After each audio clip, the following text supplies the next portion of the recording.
ఒక భజన సంఘం ఉంటుంది. మీకు నేను ఒక్క విషయం చెప్తాను, బాగా గుర్తుపెట్టుకోండి.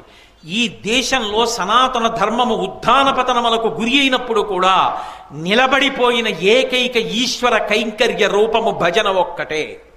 నేను అన్నమాట నిజమో కాదో చరిత్ర పరిశీలించాను. మిగిలినవన్నీ ఉత్థాన పతనాలకి లోనయ్యాయి. ఉపాసనలు, సంధ్యావందనాలు, యజ్ఞాలు, యాగాలు, ఉపనిషత్తులు, ప్రబోధాలు, ఆచారాలు, సంప్రదాయాలు ఇవన్నీ కూడా అప్పుడప్పుడు వైక్లభ్యాలకి గురయ్యాయి. ఎప్పుడూ తట్టుకు నిలబడిపోయింది ఏది అంటే భజన ఒక్కటే. ఎవరికి ఏది వచ్చు ఏది రాదు వదిలేయండి. అందుకే భజనని తక్కువ చేసి మాట్లాడరాదు, అది కుసంస్కారం. ఎందుకో తెలుసా? ఏమీ రాకపోవచ్చు, పరమ సంతోషంగా నేను నా భార్య మా ఇంట్లోనే కూర్చుని, అది చిన్న పాక కానివ్వండి, గుడిసె కానివ్వండి, రఘుపతి రాఘవ రాజారాం పతిత పావన సీతారాం అని భజన చేస్తే చాలు.